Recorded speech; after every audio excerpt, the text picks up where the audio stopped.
Let's talk about the existential dread of a beaver listening to running water. You ever wonder why beavers build dams?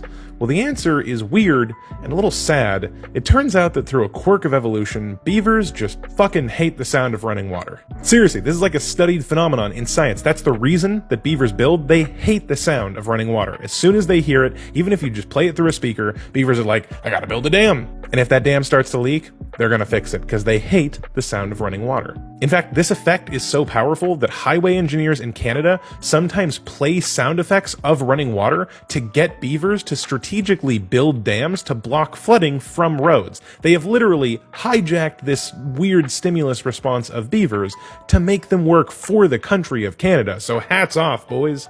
The next time you really gotta pee and you hear running water, now you know what a beaver feels like. Have you ever considered just how you'd like to be buried? What about a flesh-eating mushroom death suit? Or a burial pod that turns you into a tree? The mushroom death suit is an organic burial suit that's embroidered with mushroom spores. These begin to grow from your body after you die, feed on your body and decompose it, and even clean the soil. And for the tree pod, first your corpse is put in the fetal position in a burial pod made of potato and cornstarch. Then a tree of your choosing will be planted on top. And over time, the microbes and nutrients from your decaying corpse would feed the tree.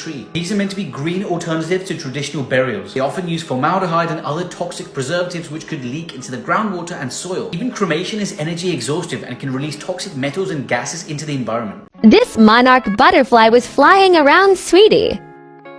Then I noticed it was laying eggs on the milkweed. I checked on the eggs every day until they hatched. Obsessed with this baby caterpillar. Unfortunately, my neighbor chopped the grass, so I tried to save any eggs I could find. This is their first day of life. They start to develop their color and stripes as they eat milkweed.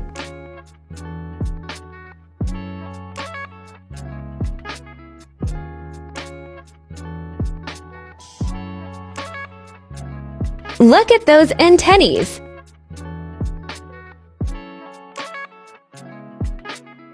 The first few formed their chrysalis.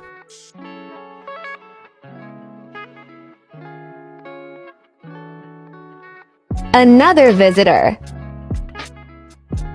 I pick and clean fresh milkweed for them every day. I usually find more eggs, so here we are. After a few days, the chrysalis is hardened enough to transfer to a larger enclosure. I remove the silk button and tie it to a string to hang.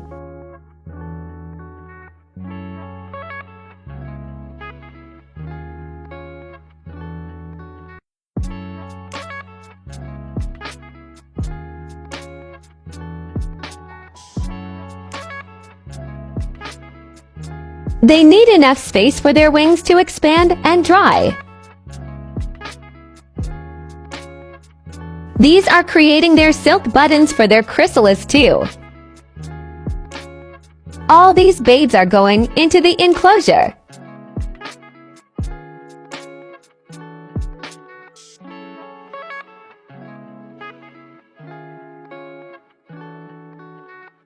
I finally caught one of the caterpillars forming its chrysalis.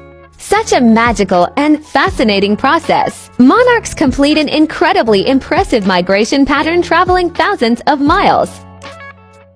They are endangered, so I'm happy I was able to save some.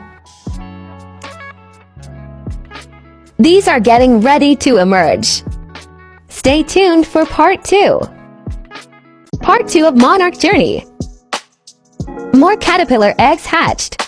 The caterpillars are all different stages of life right now.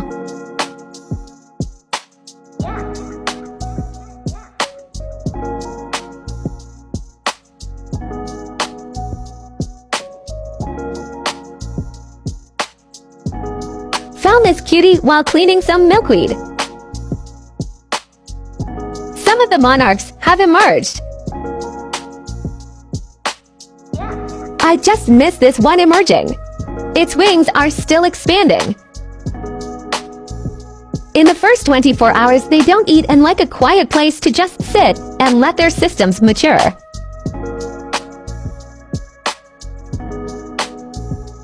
Lots more on the way.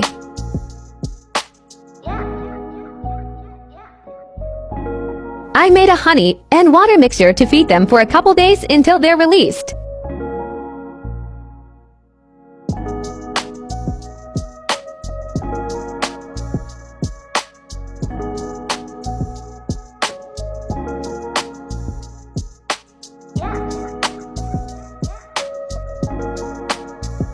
Stay tuned for part 3 when I release them. Part 3, releasing the butterflies.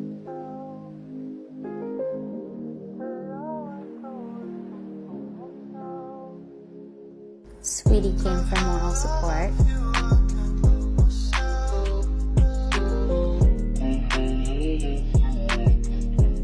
Not me trying not to cry.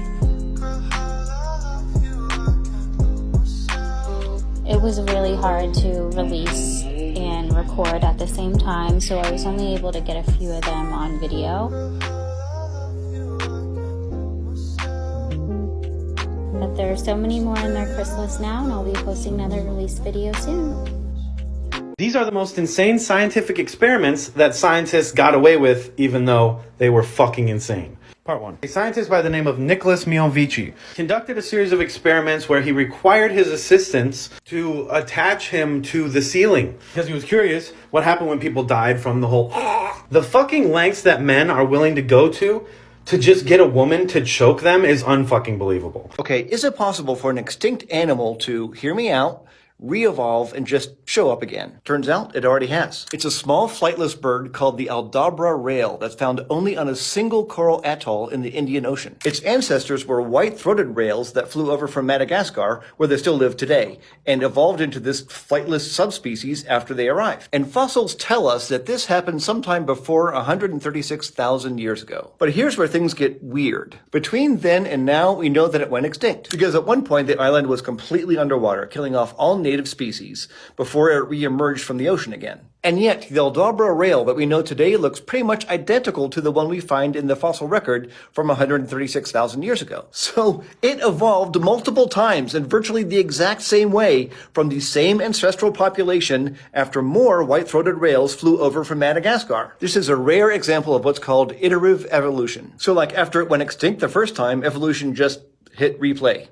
Grab a book and find a word with a lowercase I, noticing the dot of that I. Now hold the book up at arm's length, still looking at that dot, if you can. Here's what's mind-blowing. With a powerful enough telescope, you'd be able to see over 3,000 galaxies within that tiny little region. This is what the Hubble Space Telescope did in 1995 when it pointed its lens at a completely empty, dark piece of the sky with no visible stars or anything. The telescope simply kept its shutters open for 10 full days, allowing as much light in as possible. This is the image that resulted. It's called the Hubble Deep Field, and it contains within it over 3,000 spiral and irregular galaxies. Some of the galaxies in this picture are over 10 billion light years away. A few years later, astronomers repeated the process with a completely different part of the sky and got similar results. If you extrapolate these results for the entire night sky, we're led to the conclusion that the universe easily has over 100 billion galaxies. How far away is the moon? The Earth is 4 times larger than the moon. So if the Earth were a basketball, the moon would be a tennis ball. So how far apart would they be? Like this? Or like this? Like this?